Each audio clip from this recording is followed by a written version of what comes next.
BFM Business, BFM Patrimoine, la polémique. Bonjour Nicolas Dose. Bonjour. Un constat un peu contre-intuitif, la situation financière des ménages français ne se dégrade pas.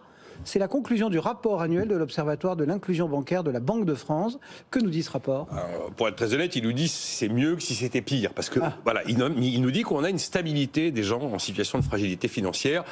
Alors, il y a quand même 4,1 millions de ménages concernés. Donc, ça fait quand même de personnes concernées, ça fait quand même du... Mais le chiffre est stable et on est étonné d'un chiffre stable.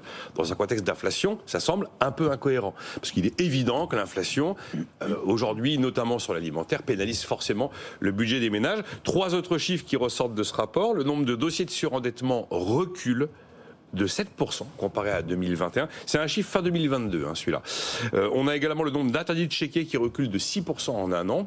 Et les frais bancaires liés à des incidents qui s'élèvent à 220 € en moyenne sont en recul de seulement 1%, mais en recul sur un an. Donc, tout cet univers, finalement, montre une photographie plutôt rassurante.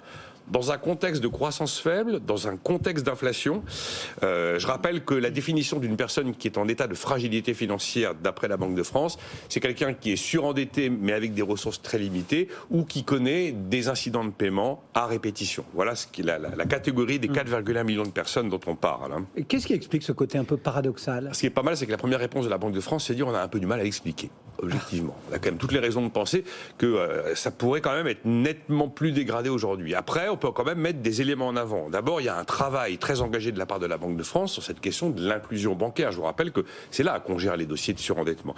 Après, il y a aussi l'efficacité de la prévention. L'aide sociale d'urgence a été mise en amont des difficultés, ça produit des résultats. On en est maintenant à 500 points conseil budget répartis sur l'ensemble du territoire. Et puis on a vu une forte progression en un an des offres bancaires spécifiques, notamment l'OFC, l'OCF, l'offre clientèle fragile. C'est la palette de tous les services bancaires qui vont être dédiés à une clientèle qui répond à cette définition que je vous ai citée. Donc c'est vraiment des gens qu'on prend un peu par la main. Et en 2022, on est à 830 000 personnes qui ont bénéficié de cette OCF, offre clientèle fragile.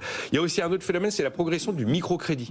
Le microcrédit va permettre à des gens qui sont en fait exclus du crédit bancaire classique d'avoir accès à des financements pour des projets spécifiques. En 2022, le microcrédit fait plus 14% et on a un encours qui frôle les 2 milliards d'euros. Et puis mine de rien, l'amélioration du marché du travail est quelque chose qui participe à améliorer la santé financière des gens. Le gros bémol quand même, c'est que là, l'observation s'arrête fin 2022. Depuis fin 2022, l'inflation s'est sacrément déplacée, notamment sur l'alimentaire. On a vu quand même que la production de crédit, le prix de l'argent et la production de crédit ont quand même sacrément chuté. Il faudrait voir si on faisait la même photographie, non pas fin 2022, mais à la fin du premier semestre 2023, est-ce qu'on aurait le même résultat, entre guillemets, plutôt rassurant ?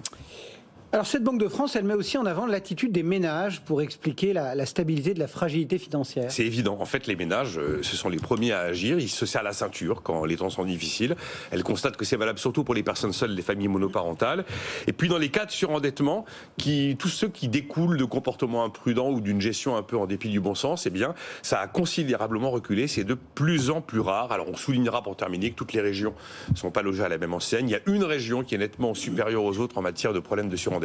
Ce sont les Hauts-de-France, devant la Normandie, la Bourgogne, la Franche-Comté et le centre Val-de-Loire. Mais c'est pas mal de dire d'abord qu'on ne sait pas trop bien expliquer pourquoi la situation n'est pas si dramatique que ça. Nicolas Dose et la polémique du jour.